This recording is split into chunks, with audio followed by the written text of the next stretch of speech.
안녕하세요. 저는 이제 내일 모레면 칠순을 바라보는 여자입니다. 마음은 아직 청춘 같은데 언제 이렇게 나이를 먹었는지 모르겠네요.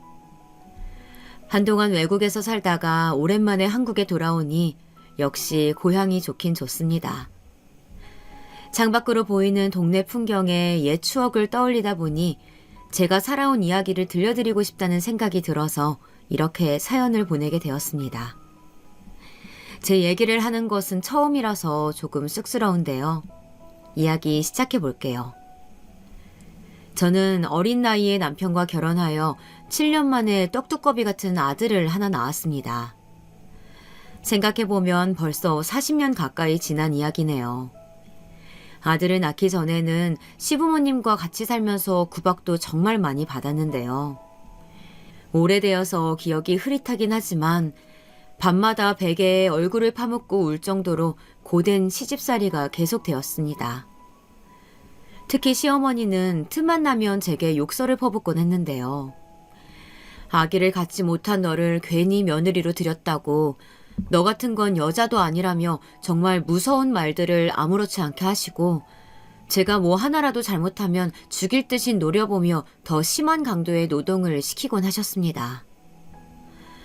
너 내가 청소하라고 했냐 안 했냐? 여기 더 깨끗이 닦아놓으랬지? 죄송해요 어머니. 다시 할게요. 내가 우리 집 씨 말려 죽인 며느리 받아주고 참고 사는데 이거 하나 딱딱 제대로 못해? 너 정말 쫓겨나고 싶으냐? 길바닥으로 어디 내쫓겨볼래? 참 서럽게도 시아버진 이를 조용히 바라만 보고 계셨고 남편도 어쩌지 못하였습니다. 항상 저를 안타깝게 생각하긴 했지만 자기 부모에게 대들거나 맞설 생각은 하지 못했죠. 그도 그럴 것이 시어머니의 성격이 워낙 강하셨기 때문에 남편이 제 편을 들면 외려 더 역효과가 나곤 했습니다. 그러다가 드디어 결혼 7년 만에 임신을 하여 아들을 낳게 되었어요. 설마 임신일까? 스스로도 믿기지 않았지만 결과는 임신이었습니다. 이제 내 팔자가 좀 피려나 싶은 마음에 눈물이 주룩주룩 흘러내렸습니다. 아들이라는 걸 알았을 때 처음으로 환하게 웃는 얼굴로 저를 맞아준 시어머니의 얼굴이 아직도 기억이 나네요. 드디어 김씨 집안 며느리로 인정받는구나 싶었죠. 항상 쌀쌀맞던 시부모님도 손주가 생기자 조금은 너그러워지셨는데요. 그렇게 이제 행복이 시작되는 줄 알았습니다. 그런데 아니더군요. 전생에 지은 죄가 많아서인지 하늘은 저에게 더 큰 시련을 주셨어요. 아들이 첫 돌을 막 지났을 무렵 남편이 퇴근길에 교통사고로 사경을 헤매다 그만 세상을 떠나고 만 것입니다. 정말 하늘이 무너지는 기분을 말로 어떻게 표현할 수 있을까요? 남편의 장례식에서 칭얼대는 아이를 품에 안고 소리쳐 울 수밖에 없었습니다. 여보, 우리 민수는 어떡하라고. 우리 금쪽 같은 민수 내비두고 먼저 가버리면 그러면 어떡해. 나는 어떡하라고 여보. 제발 가지 마 여보. 아무리 울고불고 남편을 불러보고 외쳐봐도 이미 가버린 사람인 것을 저는 지쳐 쓰러질 때까지 남편을 또 부르고 불렀습니다. 시부모님은 아들 잃은 슬픔에 통곡을 하다못해 저에게 남편 잡아먹는 나쁜 것이라며 욕을 하기 시작했습니다. 저것이 내 아들 잡아먹었어. 이 천하의 몹쓸 것. 내 아들 내놔. 네 박복하고 더러운 팔자 옮겨붙은 거야. 이게 다 너 때문이라고. 아유, 그만해요. 그만해. 주변 친척들이 말려도 소용이 없었어요.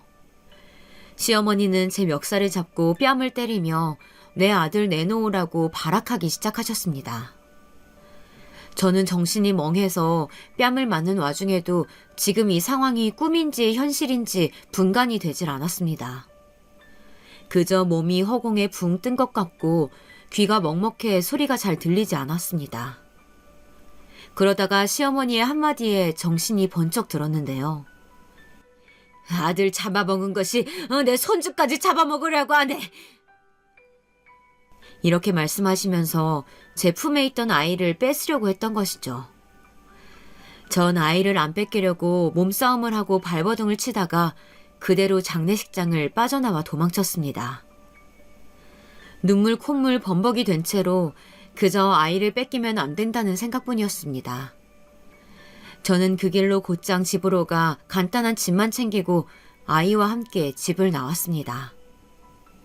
집에서 나온 후 혹시나 아이가 추울까봐 옷으로 꽁꽁 동여매고 목적지도 정하지 않은 채 무작정 버스를 탔습니다. 어디든 좋으니 이 아이와 같이 살 수 있는 곳을 찾기로 하고요. 절대로 시댁에 아이를 뺏길 수는 없었습니다. 버스에 타서 퉁퉁 부은 눈으로 창밖을 보며 눈물을 흘렸는데요. 남편 떠나는 길을 마지막까지 배웅해주지 못해 가슴이 터질 듯이 아팠지만 아들을 뺏기지 않기 위해서 입술을 꾹 깨물고 참았습니다.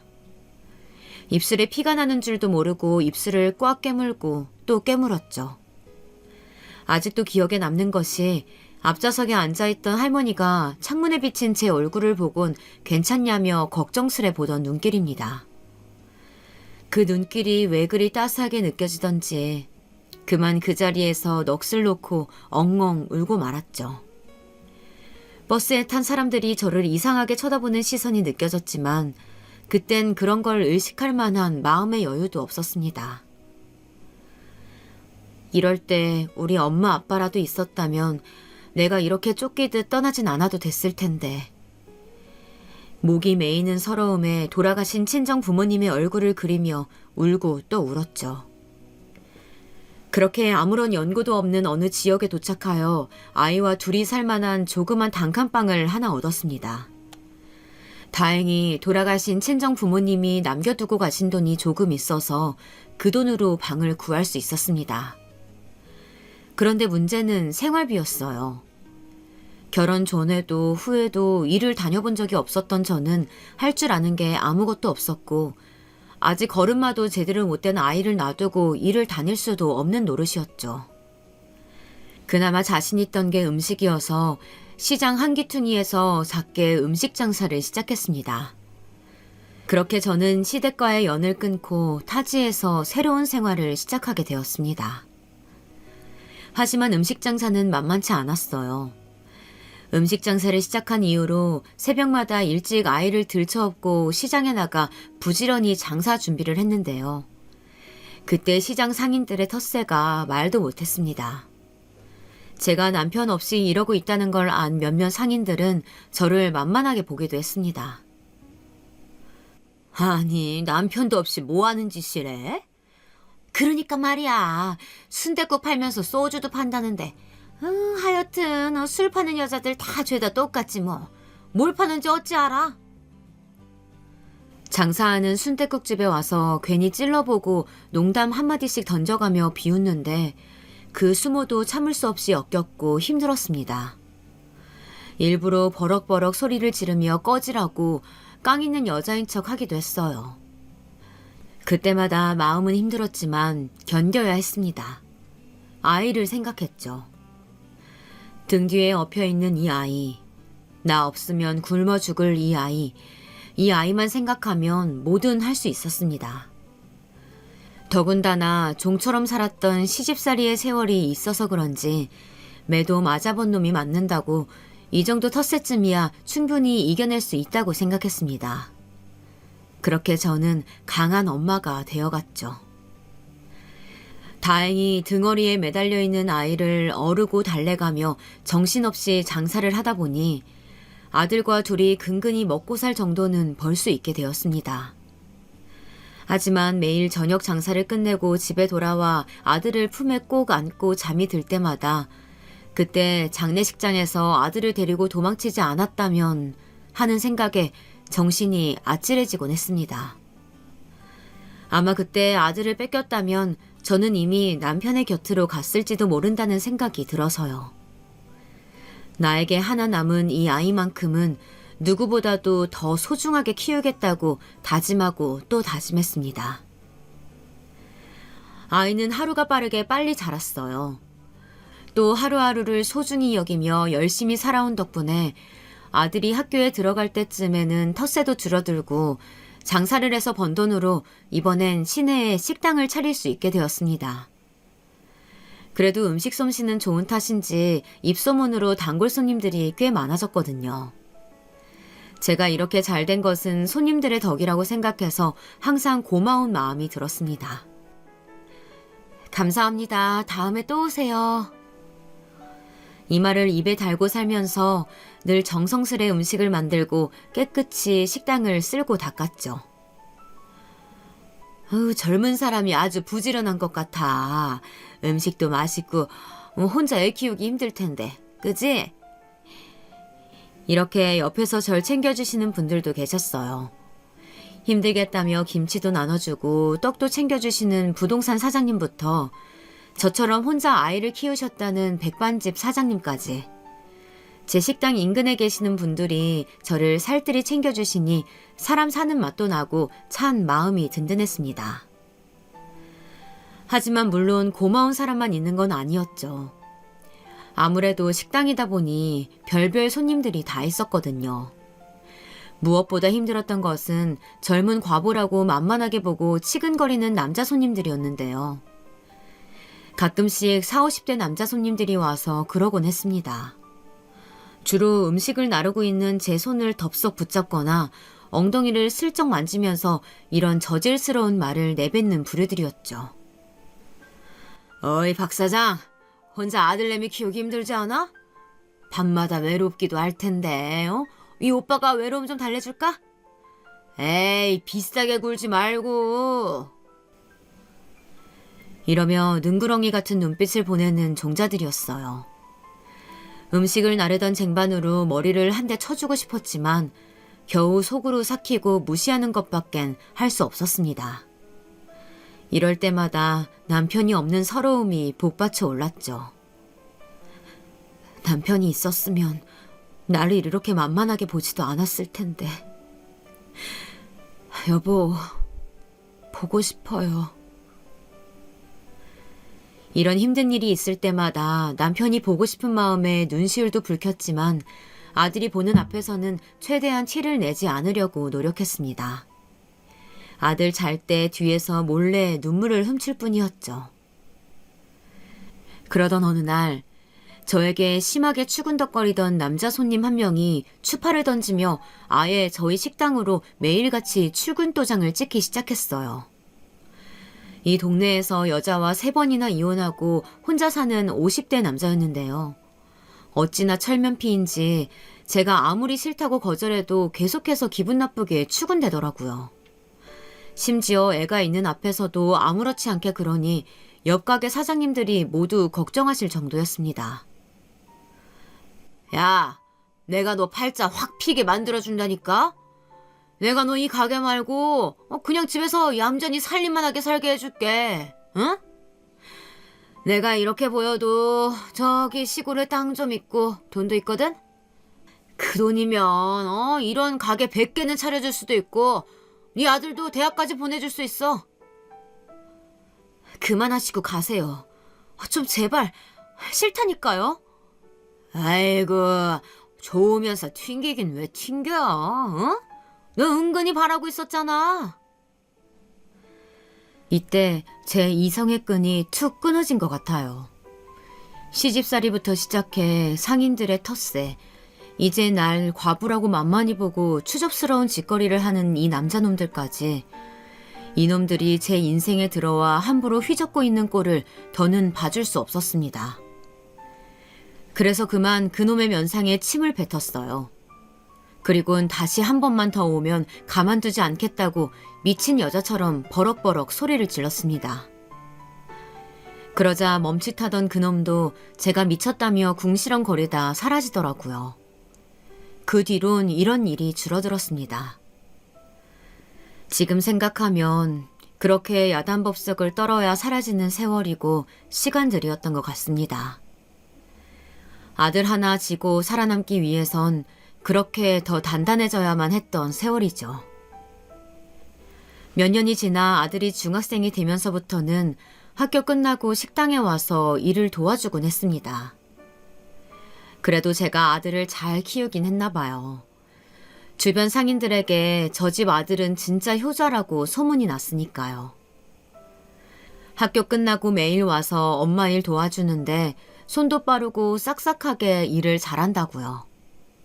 가끔씩 단골 손님들이 서빙하는 제 아들에게 용돈을 쥐어주기도 했어요. 안 와도 된다니까. 넌 공부만 해도 돼. 아님 친구들이랑 놀든가. 응? 싫어. 나도 도울래. 여기 와 있는 게 더 재밌고 좋아. 전 아들이 그저 친구들과 철없이 놀고 오락하는 모습이 더 좋았습니다. 근데 제가 말려도 자긴 여기가 좋다며 꼭 식당에 붙어 있었습니다. 아마도 제가 식당에서 험히 일하는 걸 눈으로 귀로 보고 듣고 다 알았던 모양이었습니다. 엄마에게 혹시나 무슨 일이 생기면 안 되니 자기가 지켜줘야 한다며 식당에 꼭 붙어 있곤 했는데요. 그런 모습이 안쓰럽기도 하고 기특하기도 했습니다. 아들이 크면서 더 이상 잘 때 꼭 껴안고 자진 않았지만 그래도 잠이 든 아들의 얼굴을 바라보면 저절로 미소가 지어지곤 했어요.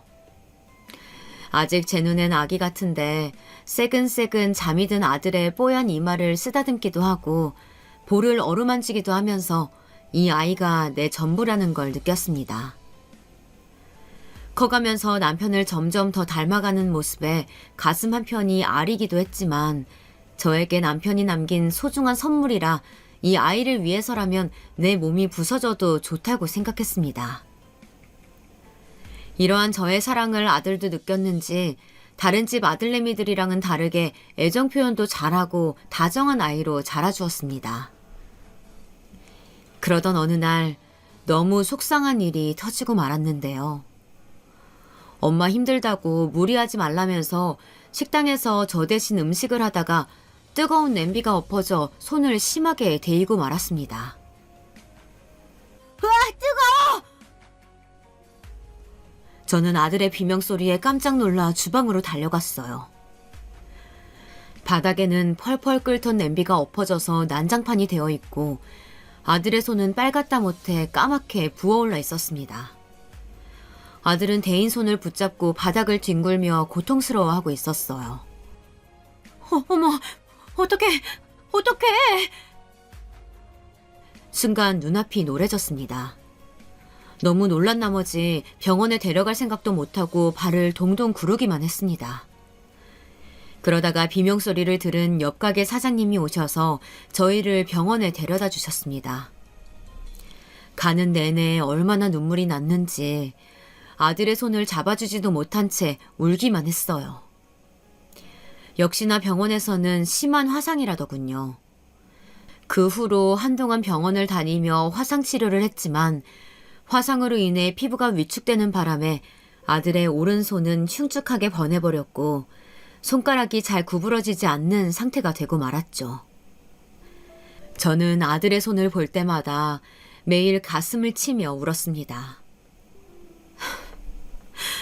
이 못난 엄마 때문에 네가 이렇게 된 것 같아. 정말 미안해. 네가 식당 일을 하지 말았어야 했는데. 모든 게 제 탓인 것만 같았습니다.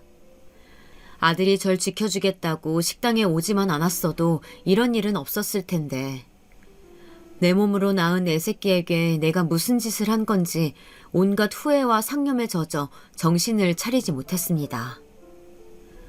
어떤 날은 가게 문도 닫고 장사도 접은 채 집에 콕 박혀 눈물만 흘리는 날도 있었죠.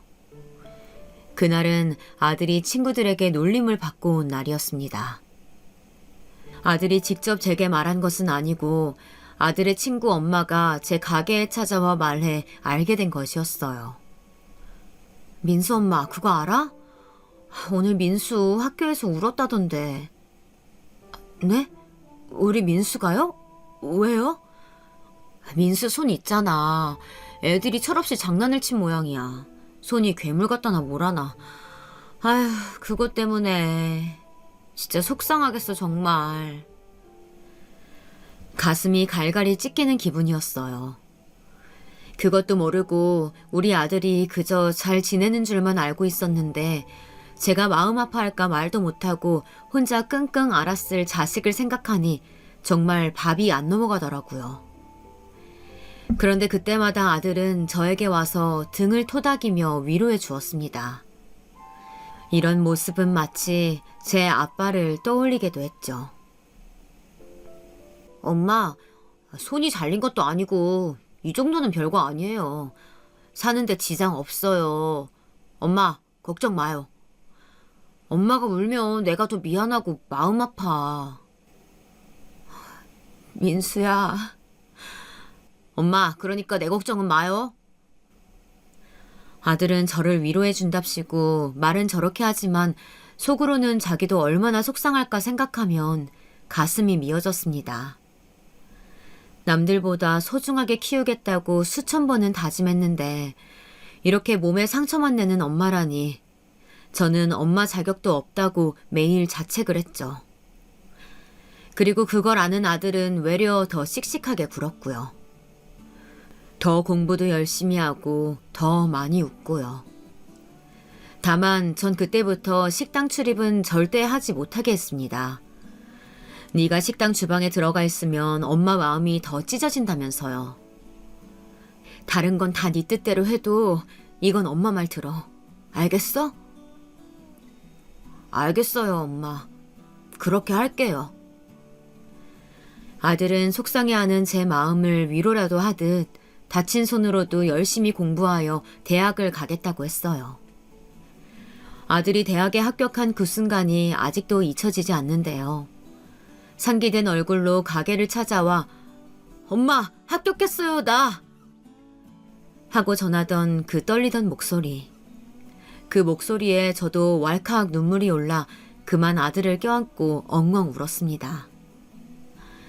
우리 아들, 힘든 형편에도 엄마 속 안 썩이고 열심히 공부해줘서 너무 장하다고 그렇게 말하면서요. 하지만 첩첩산중이었습니다.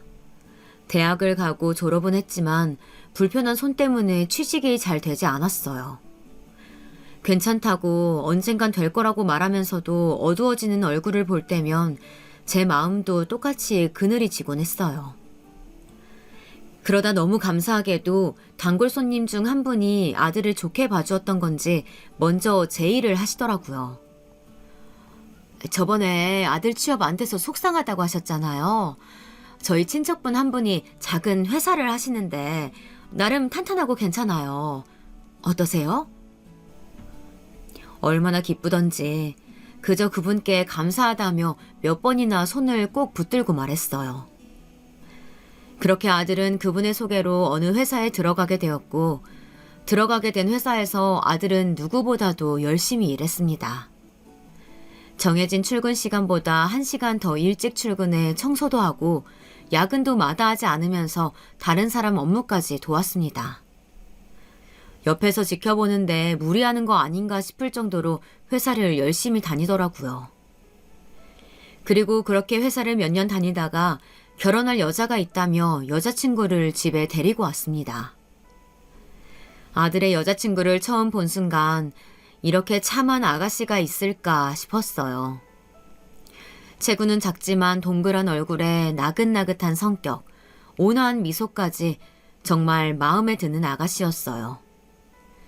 그리고 저한테 하는 말투나 행동만 봐도 좋은 어른들 밑에서 바르게 자랐구나 하고 알 수 있더라고요. 이렇게 괜찮은 아가씨가 손이 불편한 우리 아들과 결혼하겠다니 저로서는 마다할 이유가 없었습니다. 그래서 저는 결혼을 허락했고 그쪽 집안에서도 우리 아들을 좋게 봐주셔서 결국 그 참한 아가씨는 제 며느리가 되었답니다. 아들 내외는 결혼식을 간소하게 올리고 신혼집은 따로 구하지 않고 저희 집에서 살았는데요. 제가 아들과 같이 살던 집에 며느리가 집만 추가해서 같이 살게 된 거죠. 그래도 시어머니랑 같이 사는 게 여간 불편한 게 아닐 텐데 그런 내색이 전혀 없더라고요. 오히려 저를 친정 엄마처럼 편하게 대해주어서 너무 고마웠습니다. 우리 집에 들어왔을 때부터 어색해하지도 않고 밝게 적응을 잘하더라고요. 저에게 말동무도 되어주고 요즘 아가씨들답지 않게 새침한 면도 없고요. 그렇게 잘 지내던 와중 어느 주말에 아들이 지방 출장을 가 며느리와 저만 집에 있을 때였는데요. 커피를 한 잔 타오며 저에게 이렇게 말하더군요. 어머니, 저는 어머님이 너무 좋아요. 제 엄마 같아요. 그러니까 어머니도 저를 친딸처럼 생각해 주세요. 오빠는 아들, 저는 딸. 딸 하나, 아들 하나 낳았다고 생각하시면 어때요? 며느리의 갑작스러운 말에 웃음이 빵 터졌습니다. 우리 며느라기 아무리 그래도 내가 시어머니인데 불편하지도 않나 봐요. 별로 잘해준 것도 없는데 제가 너무 좋다고 말하는 며느라기의 미소에 사르르 녹아서 입꼬리가 살살 올라갔습니다. 그래, 우리 딸. 엄마도 딸이 생기니 너무 좋다. 우리 앞으로도 잘 지내보자. 저는 저한테 찰싹 달라붙어 귀엽게 쳐다보는 며느리의 팔짱을 끼며 대답했어요. 저도 며느리도 즐거워서 한참을 깔깔거렸습니다. 그 이후로는 저는 며느리를 정말 딸이라고 부르며 친하게 지냈는데요. 그렇게 제 딸이 되어준 며느리는 평일에 회사를 다니면서도 일찍 퇴근하는 날이건 늦게 퇴근하는 날이건 매일 제 식당에 나와 일을 도왔습니다. 사실 혼자 일하다 보니 일손이 많이 부족하긴 했거든요. 몇 년 전부터 맛집이라고 소문이 나서 다른 지역에서도 찾아와 주시다 보니 기존에 있는 식당으로는 감당이 안 되었었고 더 큰 가게가 필요해 맞은편 상가로 옮긴 직후였습니다. 장사가 망하기도 쉬운 일이지만 저는 운이 좋았던지 그래도 열심히 한 만큼 조금씩 커지게 되더라고요. 처음에 아들을 키우기 위해 시장 바닥에서 고생했던 시절부터 해서 시내의 작은 식당으로 옮기고 지금은 이렇게 큰 식당으로 발전하기까지 이 식당에 쏟았던 땀과 애정은 말로 다할 수 없죠. 어떻게 보면 이 식당도 제 자식과 같은 존재라고 할 수 있었습니다. 아무튼 그 식당에서의 추억도 참 많았는데요. 아들 내외가 매일 퇴근하고 식당에 출근 도장을 찍었기에 저녁 장사를 마감한 후 문 닫은 식당 안에 우리 식구끼리 모여 앉아 늦은 저녁을 먹는 것이 소소한 행복 중 하나였습니다. 엄마는 하루 종일 음식하느라 힘들어서 안 된다며 하루는 아들이, 하루는 며느리가 돌아가며 저녁 반찬을 만들곤 했는데요. 그리고선 네가 한 게 더 맛있니, 내가 한 게 더 맛있니 하며 티격태격하는 모습이 참 재밌더라고요. 그렇게 하루하루 우리 식구는 열심히 그리고 즐겁게 살았습니다. 아무래도 식당이라 쉬는 날이 따로 없다 보니 며느리가 하루 날 잡아서 여행 가자는 것도 한 번도 못 갔네요. 지금 생각하면 식당 하루 이틀 문 닫는다고 큰일 나는 것도 아닌데 한번 갔다 올 걸 하는 후회가 가장 큽니다. 하여튼 매일매일 바쁘게 살았던 것 같아요. 그리고 아들 내외가 결혼한 지 3년 정도 되었을 때였습니다. 최근 들어서 아들이 거의 새벽 늦게 일을 마치고 오더라고요. 원래는 야근을 하더라도 그 정도는 아니었는데 거의 새벽 3, 4시쯤 들어와 대충 씻고 몇 시간 못 자고 다시 나가더라고요. 그러다가는 몸이 축날 텐데 하고 걱정했지만 어쩔 수 없는 도리였습니다.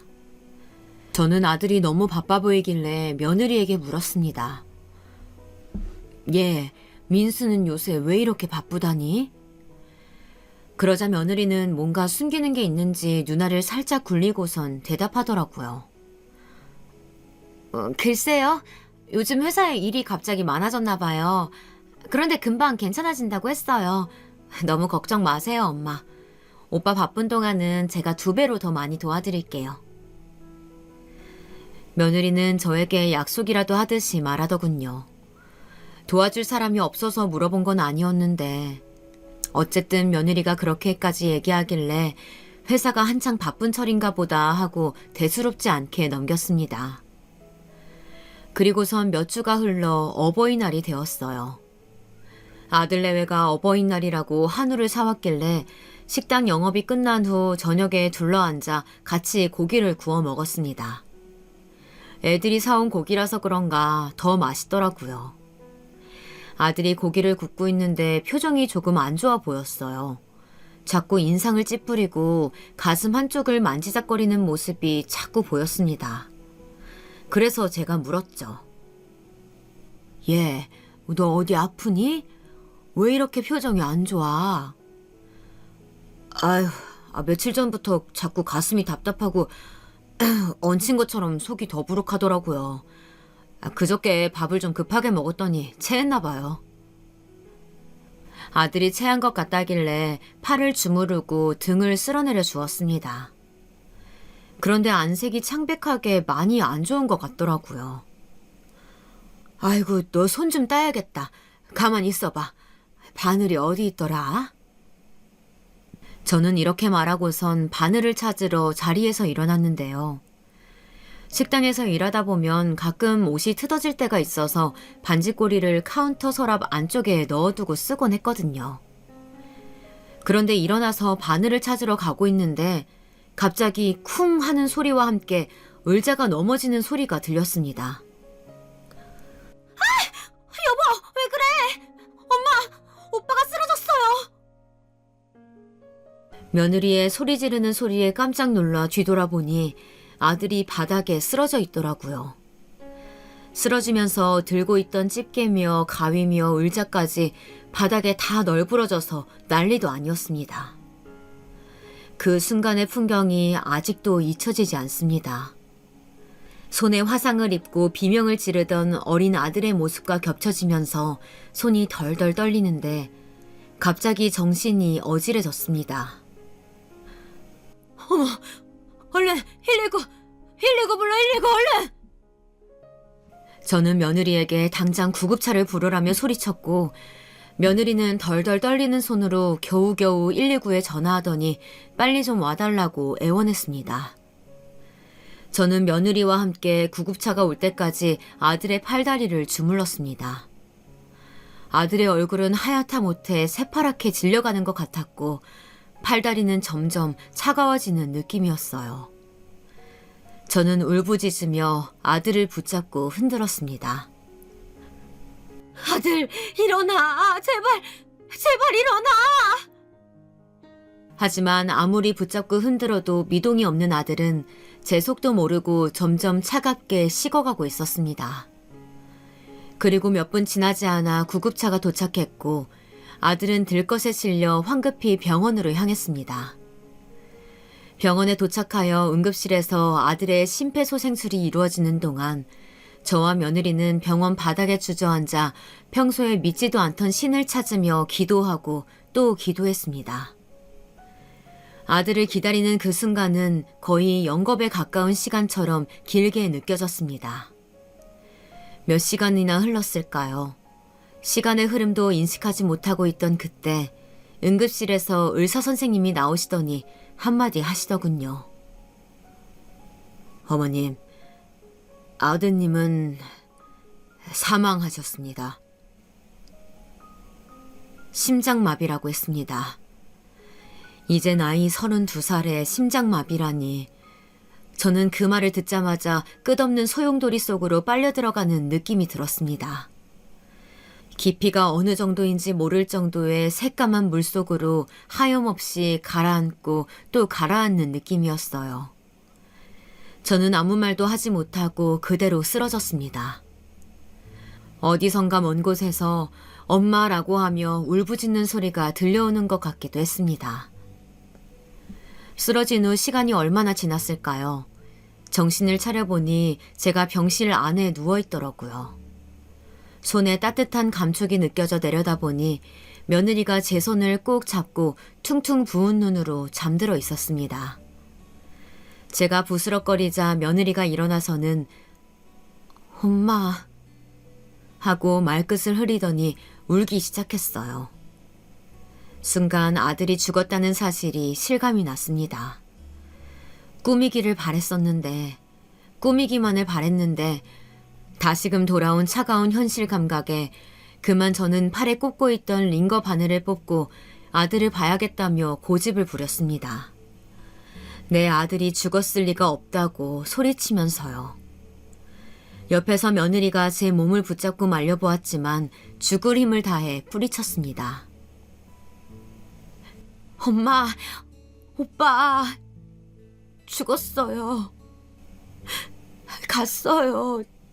저 세상으로. 하지만 결국 며느리와 한참을 몸싸움 하던 끝에 아들이 없다는 사실을 깨달으면서 갑자기 온몸에 힘이 쭉 빠져 털썩 주저앉았습니다. 우리 민수가 죽었을 리가 없어. 이거 다 거짓말이야. 거짓말이지, 그치? 저는 제발 이게 거짓말이라고 대답을 해달라고 며느리에게 울며 매달렸습니다. 며느리는 말없이 고개만 젓더군요. 그리고선 한참을 혼자 울더라고요. 그리고 저는 몇 날 며칠을 울다가 소리 지르다가 혼절했다가 이런 생활이 반복되었습니다. 자식 잃은 슬픔은 정말 겪어보지 않은 사람은 모를 겁니다. 왜 우리 민수가 젊은 나이에 세상을 떠야 했을까? 평소에 건강한 아이였는데 도저히 납득할 수가 없었습니다. 젊은 사람도 심장마비로 사망하는 경우가 있다고 듣긴 했지만 그게 제 아들이 될 줄이야. 그러다 문득 아들이 죽기 전 무렵에 무리해서 일하던 모습이 생각났습니다. 그래서 혹시 과로에 시달려서 그렇게 된 것은 아닐까 하고 며느리에게 살며시 얘기를 꺼내봤는데 며느리가 충격적인 이야기를 들려주더군요. 엄마, 사실은요. 며느리의 입에서 나온 말은 저를 죄책감에 견딜 수 없게 만들었습니다. 제가 평소에 식당 일로 온몸이 쑤시다 보니 TV를 틀면 가끔 홈쇼핑에 나오는 안마의자를 보며 저거 한번 써보고 싶다고 지나가듯이 말한 적이 있었거든요. 그런데 아들이 그걸 듣고 어버이날 저에게 그 비싼 안마의자를 선물하고 싶다며 돈을 마련하기 위해 일부러 야근에 특근까지 자처해서 했다는 것을요. 그리고 아들이 쓰러진 날 원래는 그 안마의자를 받기로 되어 있었답니다. 저는 며느리를 붙잡고 땅을 치며 오열했습니다. 민수야, 그깟 안마의자가 뭐라고.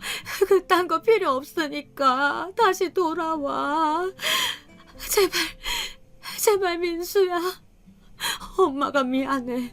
엄마가 그런 말을 하지 말았어야 했는데. 민수야.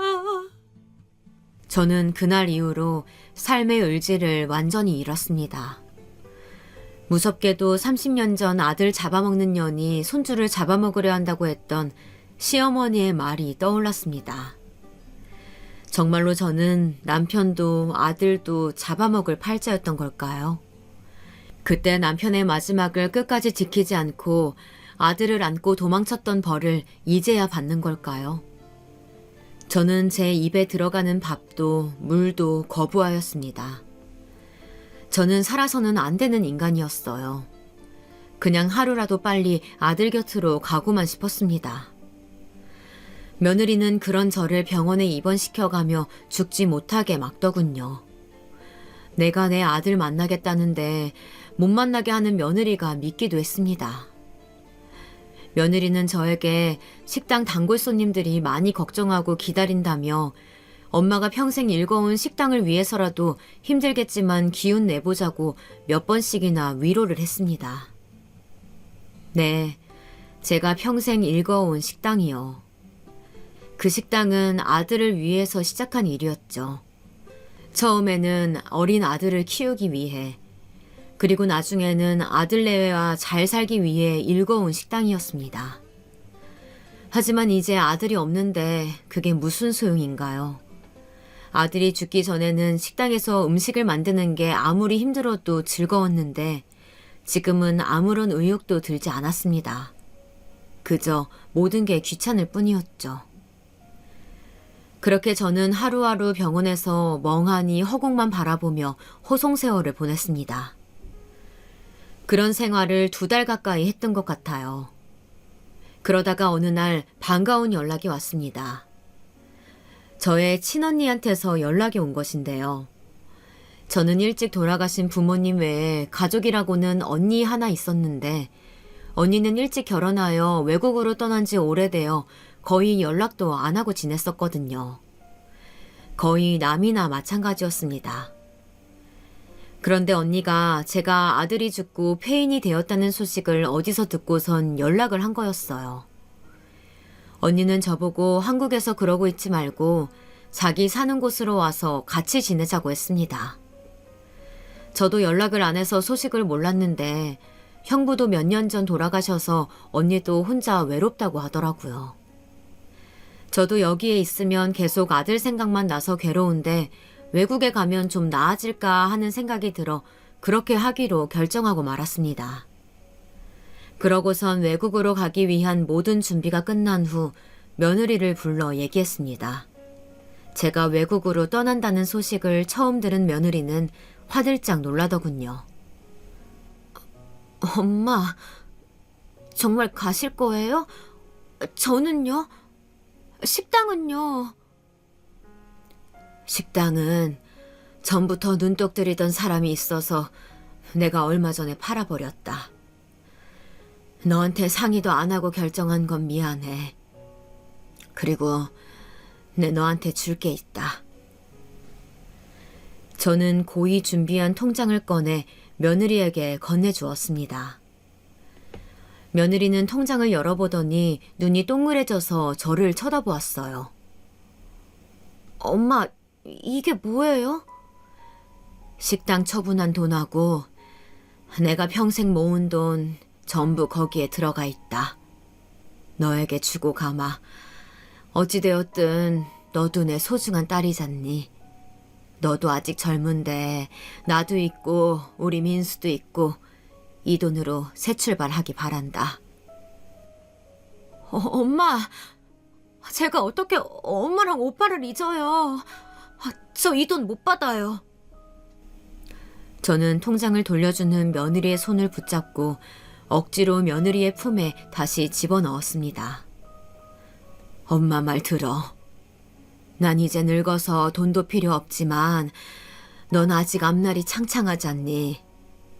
엄마는 네가 부족하지 않게 행복하게 사는 게 소원이야. 내 마지막 소원이니까 거절하지 말고 제발 받아주라. 나처럼 과부로 살지 말아라. 과부 팔자 외로워. 제가 이렇게까지 말하니 며느리는 차마 더 거절을 못하고 조용히 눈물만 흘리더라고요. 그렇게 저는 전 재산을 모두 며느리에게 주고 외국으로 떠났습니다. 그리고 저는 외국으로 떠나자마자 며느리와 모든 연락을 끊었어요. 혹시나 새 출발하는데 제가 방해가 될까, 새로 좋은 사람을 만나게 되더라도 전 시어머니와 아직 연락을 한다고 하면 안 좋게 볼까 봐서요. 그리고 며느리도 제 걱정하지 말고 행복하게 살았으면 좋겠다고 생각했습니다. 한국을 떠나는 비행기 안에서는 아들 생각보다 며느리 생각이 더 많이 나더라고요. 그래도 친엄마는 아니지만 마음으로는 친딸로 여기고 아꼈으니까요. 연락하지 않겠다고 마음을 독하게 먹었지만 막상 앞으로 못 본다는 생각을 하니 가슴이 미어졌습니다. 그래도 며느리의 앞날을 위해서는 제가 더 독해져야겠죠. 나중에 제가 죽을 나이가 되면 그때 한 번쯤 제 생각해주면 고맙겠다고 생각했습니다. 그렇게 저는 언니가 있는 외국에 도착하여 새로운 생활을 시작하였는데요. 비록 남처럼 지낸 언니였지만 그래도 피 섞인 가족이라고 만나니 편하고 좋더라고요. 가끔씩 아들 생각, 며느리 생각에 남몰래 눈물을 훔치곤 했지만 그래도 한국에 있을 때보단 훨씬 나았습니다. 언니 집에서 지내면서 책도 읽고 산책도 하며 여유로운 시간을 보냈습니다. 한국에서 식당 일을 할 때는 하루하루가 정신없이 바쁘게 지나갔는데 이런 느긋한 삶도 있구나 하고 느꼈습니다. 며느리에게 주고 온 전 재산이 생각나지 않냐고요? 전혀요. 며느리에게는 전혀 아깝지 않았습니다. 오히려 더 못해주고 와서 아쉬운 마음이 컸죠. 사실 나이 든 여자 둘이서 사는데 많은 돈이 필요하진 않더라고요. 욕심 안 부리고 소박하게 아껴가면서 사니까 굳이 재산이 없어도 살만 하더라고요. 물론 풍족하진 않았지만요. 언니는 저에게 음식 솜씨가 좋으니 한식당을 차려보라고 했지만 저는 한사코 거절했어요. 여기서까지 그렇게 살고 싶지 않아서요. 무엇보다도 한국에서는 아들이라는 삶의 원동력이 있었기에 치열하게 살 수 있었지만 지금은 아니었습니다. 여기서는 저를 그만큼 움직이게 할 만한 동기가 없었습니다.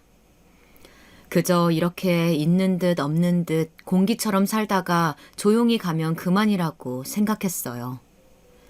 조용히 삶을 마감하는 것, 그것만이 제 삶의 목표였습니다.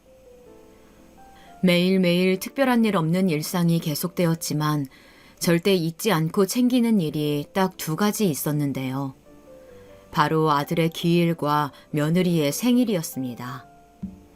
아들의 기일에는 거실 한켠에 작게 제사상을 차리고 언니와 함께 제사를 지냈어요. 이제는 눈물이 다 말랐다고 생각했는데 매년 아들 기일만 되면 언제 그랬냐는 듯 눈물이 또 쏟아져 나오는 건 어쩔 수 없더라고요. 그런 저를 언니는 말없이 달래주었습니다.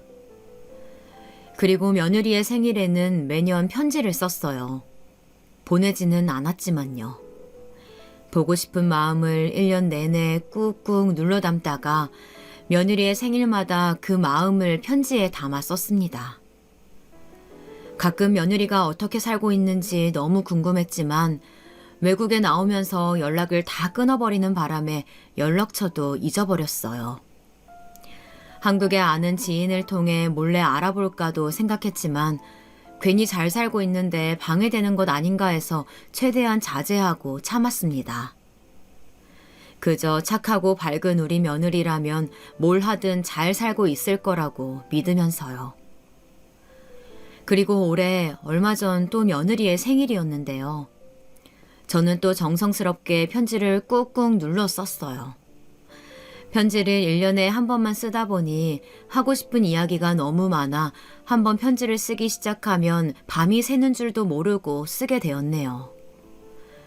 언니는 저보고 며느리는 남의 자식인데 이제 잊을 때도 되지 않았냐고 하지만 저한테는 제 자식이나 마찬가지인걸요. 오히려 한 해가 갈수록 보고 싶은 마음이 더 커져서 편지만 더 길어질 뿐이었습니다. 혹시 내가 언니보다 먼저 죽게 되면 내 무덤에 이 편지들을 같이 묻어달라고 부탁까지 했어요.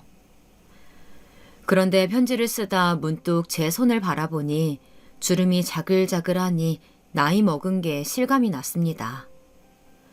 벌써 편지를 쓴 지도 10년이 되었으니까요. 우리 며느리도 지금은 40줄이 다 되었겠죠. 아들 역시 그리 허망하게 죽지 않았다면 지금 벌써 40대일 거고요. 40대가 된 아들 내외의 모습을 상상하니 피식 웃음이 새어나왔습니다. 실제로 보지 못해 아쉬운 마음과 함께요. 그리고 며칠 뒤 집에서 요리를 하던 언니가 재료가 모자라다 해서 집 앞 마트에 들러 재료를 사고 집에 돌아갔을 때였는데요. 현관을 열고 들어갔는데 언니가 갑작스럽게 호들갑을 떨면서 제 어깨를 붙잡고 거실로 데려가더라고요. 아니 무슨 일인데 그래요? 자, 여기 누가 와 있나 봐. 거실에 들어가 보니 글쎄 그렇게 보고 싶어 했던 며느리가 서 있는 게 아니겠어요. 어느덧 나이를 먹은 며느리의 모습은 제가 상상했던 그대로였습니다. 며느리는 눈가가 촉촉해진 채로 저를 불렀어요. 엄마, 저 왔어요. 저는 이게 꿈인지 생시인지 분간이 되지 않아 몇 초 동안 멍하니 있다가 눈물이 왈칵 터져 나왔습니다. 그대로 며느리에게 달려가 품에 꼭 안고 어린아이처럼 엉엉 울었습니다. 며느리도 소리내어 울더라고요. 여기까지 왔다는 게 믿어지지 않아 제 볼도 꼬집어보고 며느리의 얼굴도 만져보고 했지만 전부 진짜였어요. 한참을 부둥켜 안고 울고 있는데 갑자기 누가 제 다리를 툭툭 건드리는 느낌이 나더라고요. 며느리를 안고 있던 손을 풀고 잠깐 떨어졌는데 며느리의 뒤에서 조그만한 머리가 슬쩍 나오더니 저에게 다가와 꾸벅하고 인사를 하더라고요. 할머니, 안녕하세요. 저에게 인사를 건네는 그 아이의 모습은 아들의 어릴 때 모습과 판박이었습니다. 누가 봐도 제 아들의 아이였습니다. 저는 너무 놀라 며느리를 쳐다보았어요. 엄마 손주예요. 오빠 아들이요. 벌써 10살이에요. 할머니가 보고 싶었대요. 그치, 준서야? 며느리가 싱긋 웃으며 그렇게 묻자 그 조그만 아이가 고개를 끄덕였습니다. 저는 감격에 겨워 손주를 안고 울었어요. 아이고, 내 새끼. 아이고, 세상에. 얄미가 우리 손주가 있는 줄도 모르고 정말 미안해. 여기까지 할머니 보러 와준 거야? 정말 고마워. 우리 아가. 저는 손주의 얼굴을 축축한 손으로 쓰다듬었습니다. 그리고 소파에 앉아 손주를 무릎에 앉혀놓고 그간 있었던 이야기들을 들었습니다. 며느리가 말하길 제가 한국을 떠날 때까지 임신인 줄도 모르고 있었다고 해요. 그런데 제가 떠난 후 임신인 걸 알게 되어서 저에게 알리고 싶었지만 제가 연락을 끊는 바람에 연락할 방도가 없었다고 하네요. 그래서 혼자서 아이를 키우며 저를 만나기 위해 수소문하다가 10년 만에 제가 사는 곳을 알게 되어 찾아오게 되었답니다. 아이고, 내가 바보지. 내가 바보야. 너 잘 살랍시고 연락도 끊고 보고 싶은 거 참느라 혼났는데 우리 민수가 이렇게 예쁜 선물을 남겨두고 간 것도 모르고 정말 미안하다 얘야. 저는 너무 미안한 마음에 며느리의 손을 쓰다듬으며 훌쩍거렸습니다. 그런데 며느리는 이제라도 만났으니 괜찮다며 보여줄 게 있으니 한국으로 같이 돌아가자더군요. 저는 더 이상 망설일 게 없었어요. 곧바로 짐을 쌌습니다. 그리고 며느리와 손주와 함께 한국으로 돌아갔습니다. 한국으로 돌아가는 비행기 안에서 손주랑 도란도란 이야기를 하는데 어찌나 즐겁던지 내 인생에 다신 없을 행복을 만끽했습니다. 손주는 처음에는 잠깐 저를 어색해하더니 지 엄마를 닮아서 금방 저에게 할머니 할머니 하면서 따르더라고요. 한국에 도착하니 며느리가 배고프다고 밥부터 먹자면서 원래 살던 동네로 저를 데려갔습니다. 원래 살던 동네인지 알아보지 못할 정도로 많이 바뀌어 있더군요. 새로 지은 고층 아파트에 높은 상가에 세월이 많이 지나긴 지났구나 실감했습니다.